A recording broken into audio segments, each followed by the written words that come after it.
Hello, I welcome you all to this new lecture today. It's good to see you all once again to the 4-part lecture on the non-fiction Tuesdays with Morrie by Mitch Albom. My name is Piyush Chaudhary. I'm working as an assistant professor at the Department of English at Hansraj College, University of Delhi. I heartily welcome all the viewers to CEC.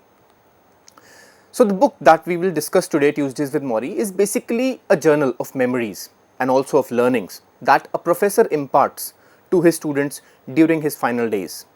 The book is about how the author spends the final few months with his professor, who is now suffering from a terminal disease. That disease is known as ALS. Now, what is this ALS? This is the definition of ALS. It's basically a disease that affects the nerve cells, and it basically allows, towards the end of the life, you are unable to walk, eat or breathe, and ultimately it leads to death. And there is no known cure of it, and anyone who gets this disease will die in a few months only. Right? So the book is majorly in the form of a dialogue between the professor who has this disease, ALS, that I just now talked about, and his student, Mitch Albom, the author of the book. And they meet each Tuesday. They meet for 14 consecutive Tuesdays, and each Tuesday they talk about various aspects of life, such as love, such as aging, such as death, such as family, money, culture, forgiveness, regrets, so on and so forth. In total they meet for 14 different Tuesdays, spanning over more than 3 months. So the book is majorly in the form of a conversation between the two people, and at the same time it also talks about a lot about the personal life and the struggles of the author Mitch Albom. It might appear as a deceptively simple book that contains profound truths. Though Morrie Schwartz's final lessons, Mitch Albom and all of us are reminded of what really matters in life through these lessons. In the end, his final gift is not just his words, but the invitation to a more meaningful life. So let me give you a very brief idea or a capsule summary of this book in just a few sentences, and then I will go on a detailed analysis of each and every chapter of the book for the viewers. So what is this book about? The book is about a young man, his name is Mitch Albom, and an old professor, his name is Morrie Schwartz, and about the greatest lessons the professor imparts to his student during the final 2 or 3 months that he has left, that are left with him. So the book opens on the graduation day of Mitch Albom, and he is the young man who promised his favorite professor on his graduation day that he will stay in touch with him, but for almost 2 decades he made no effort to stay in touch with him. One day he got to know on television that his old professor has been struck by a terminal illness and he will die in just a few months, and he is also willing to give interviews of his final moments on television. This makes Mitch Albom finally visit his professor, and they start meeting each Tuesday, and hence the name of the book is Tuesdays with Morrie. Right? So every Tuesday that they meet is a new Tuesday of learning for him. Then finally, after meeting consecutively for 14 Tuesdays, the old professor Morrie Schwartz dies.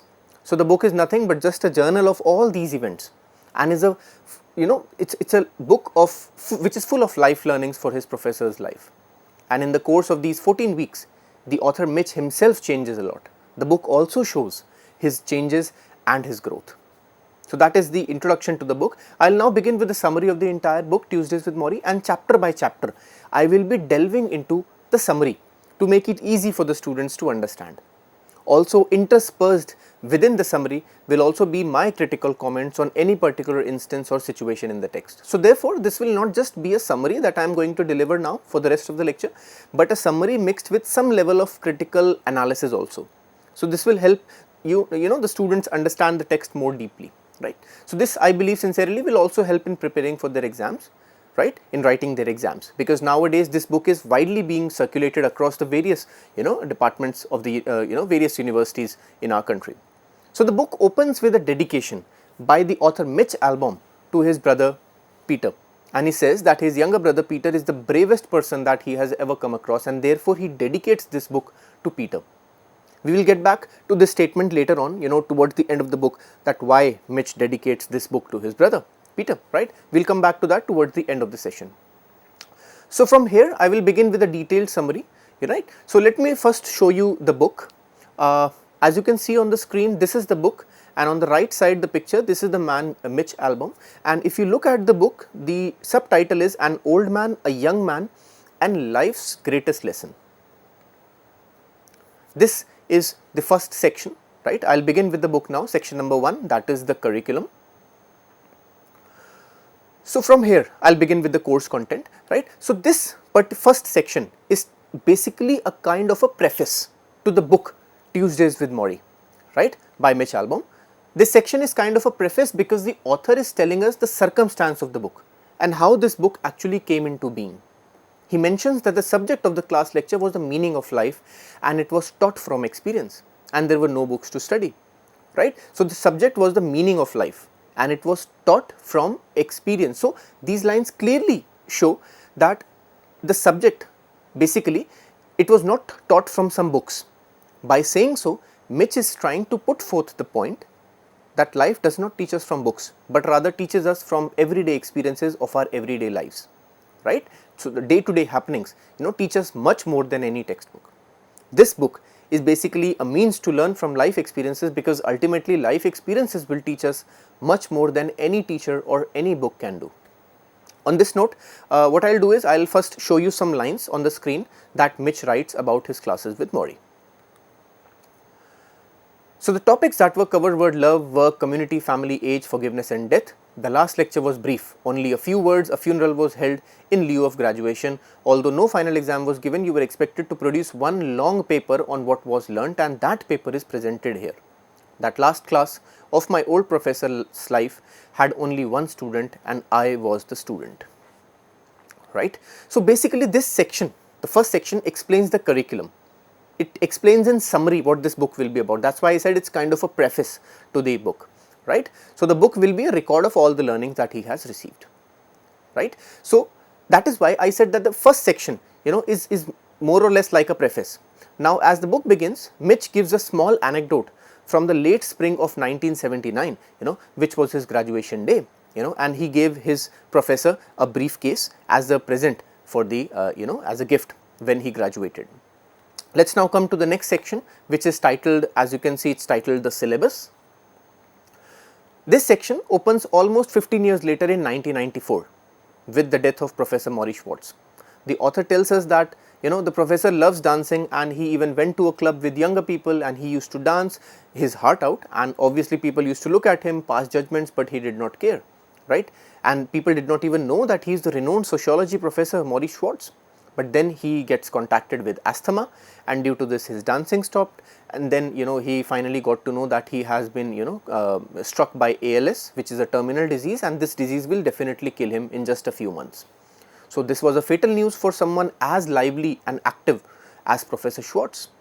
Initially he was upset about it, but very soon he realizes that the world will not stop after his death and nobody will take a notice of it, and therefore he has to do something about his life, right. So, he realized this and then he takes a very strong stance, and then some time later he also gets to know that he is not able to swim, and then he takes his last class, his last semester, he was not even able to complete the semester, and because of this deadly disease ALS.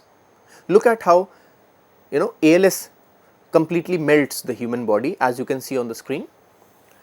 ALS is like a lit candle. It melts your nerves and leaves your body a pile of wax. Often it begins with the legs and works its way up. You lose control of your thigh muscles so that you cannot support yourself standing. You lose control of your muscles so that you cannot sit up straight. So, the author describes ALS as a candle. It is a disease which will ultimately melt you, right. So, it begins with the person not able to get up, not able to move, and then ultimately the disease will move up towards his lungs and he will not be able to breathe and he will die, right. So, it is a very degrading manner, a very mortifying manner in which this disease will affect Professor Schwartz's body. It is a slow death and a painful death, of course, right. So, initially he is upset, but then very soon he realizes that he has to do something about his life with whatever time is left now with him. And then he realizes that he would not wither away and that whatever time is left with him, he will try to explain to people about his experiences of death. He knows that everyone is going to die and therefore people can learn from him in his dying days. So, this is the mark of a very true teacher who remains a committed teacher till the end of this life, right. So, he might stop going to the university, he has stopped going to the university, but then he will definitely teach in whichever way he could till the end of his life. right? So he had just one responsibility, and that is to teach. So he taught till his last days, till his last breath even. So this book, I believe, is not just important for students, but I sincerely believe, and I personally believe, that this book is very important for even the teachers as well, because it tells you how an ideal teacher should be, right? And it would not be wrong to say that this book is for every human being on this earth who wants to live a meaningful life, right? This basically helps you understand life through literature. This is the importance of the book. Now, as the story goes forward, we get to know that he's not able to move, and then he has discussions about dying and what it means about dying, and he even informs his friend that if they really want to help him, they should visit him and they should call him, they should share his problems, they should not sympathize with him, right? So basically he wanted to tell everyone that dying does not mean being useless. Then one day he got to hear of a colleague who died of a sudden heart attack, and when Morrie went to his funeral, he realized that people were praising him. But what's the point of praising him now when he is dead? So this made him realize the futility of praising someone after their death, and it's always better to praise someone when that person is alive. You see, such a unique way of thinking of Professor Schwartz. So what he does is, he organizes a living funeral for himself. Can you believe it? Right? So this was a living funeral where people came to Schwartz and paid tribute to him even though he was alive.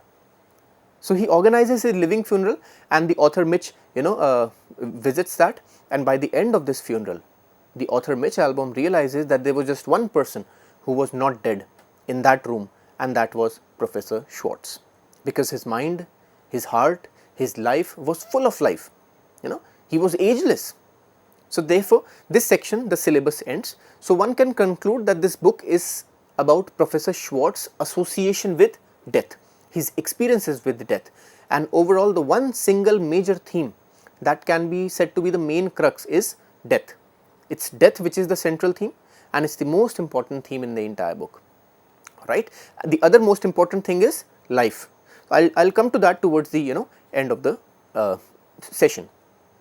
Now, next section is titled The Student.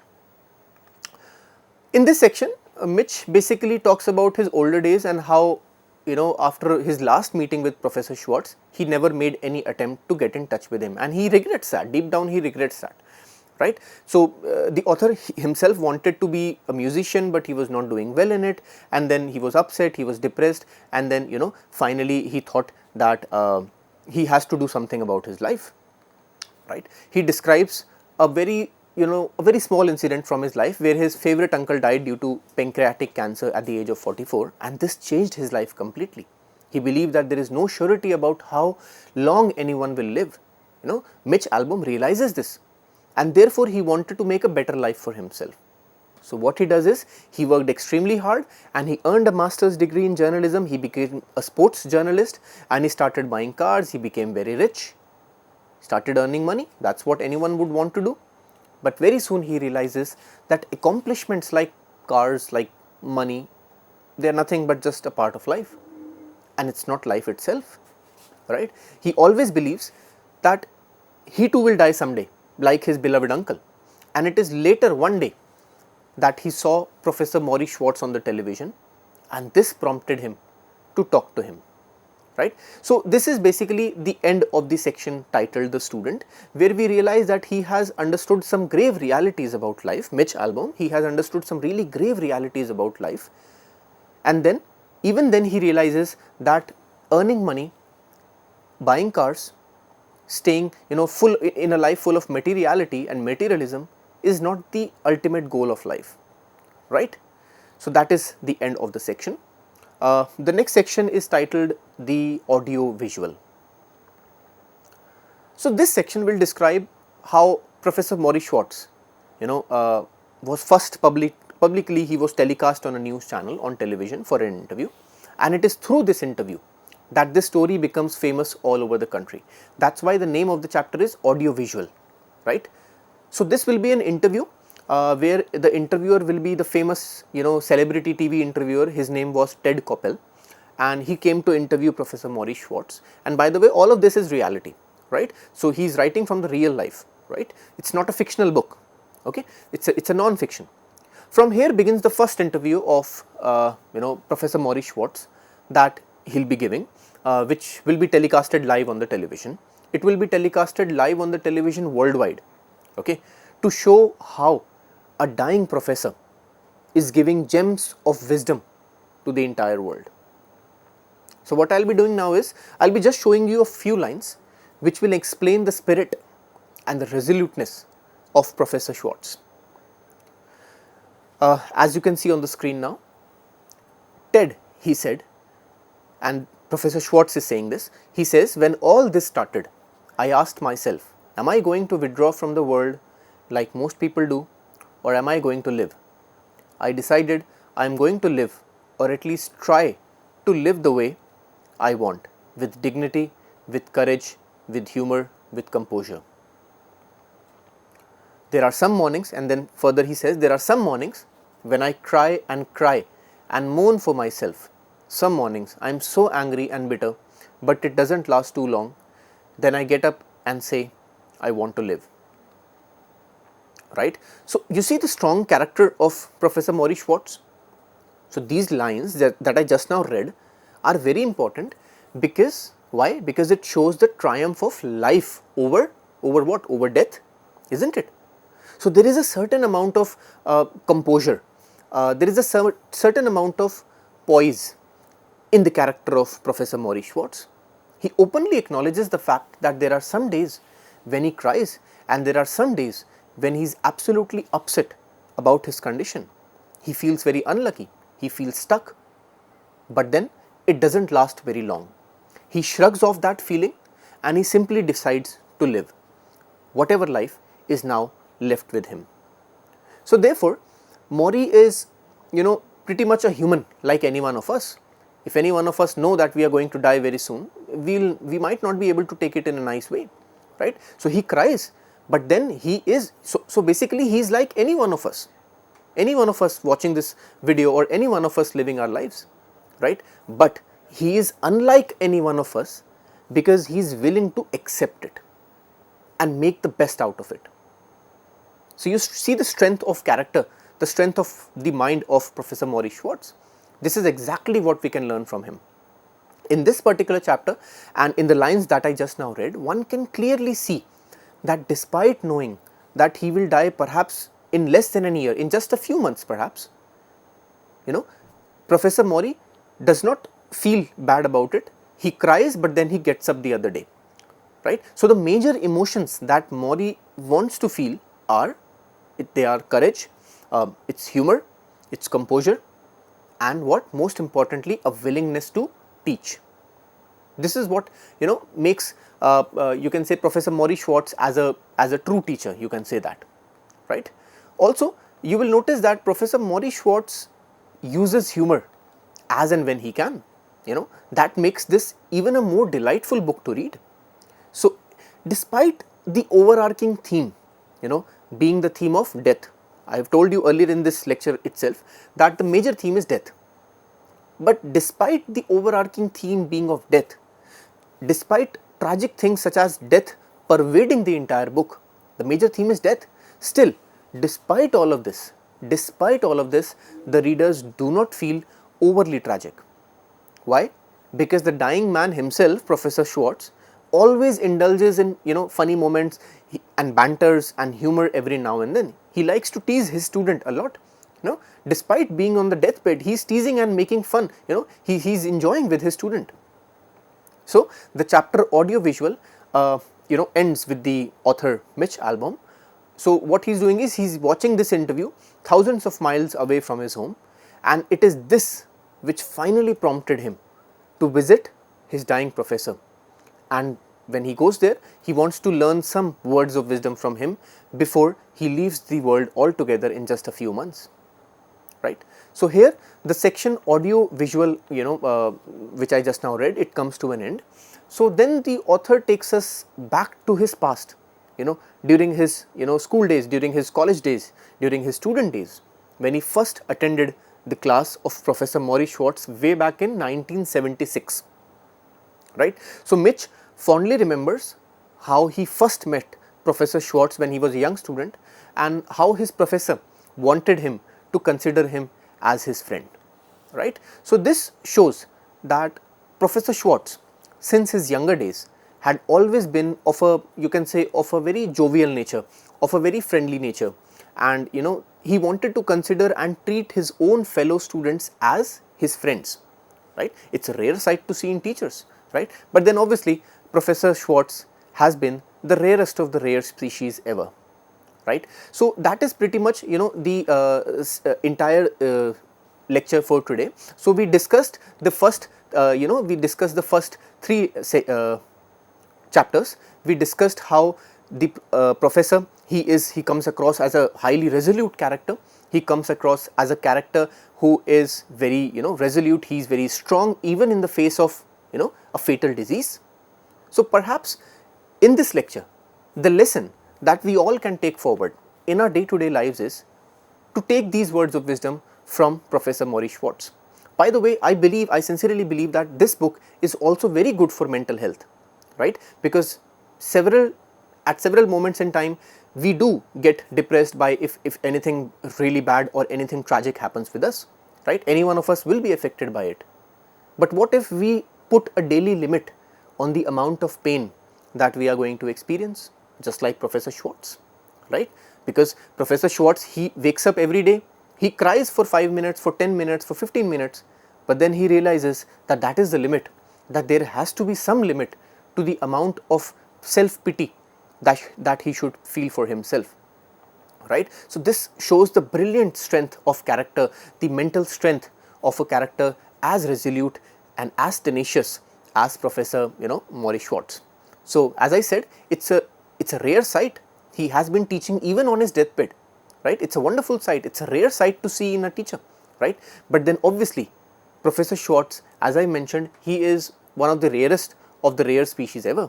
Undoubtedly, he is the rarest of the rare species ever, right? So basically, these are some of the lessons that we are going to take forward in this lecture. So this will be a 4-part lecture. I'll come with the remaining 3 parts in due course of time. I'll take the second part, and very soon I'll be also discussing the various other sections of this book. So till then, I hope to see you soon in some other lecture. Thank you so much for your lecture. I'll see you very soon. Goodbye. Take care.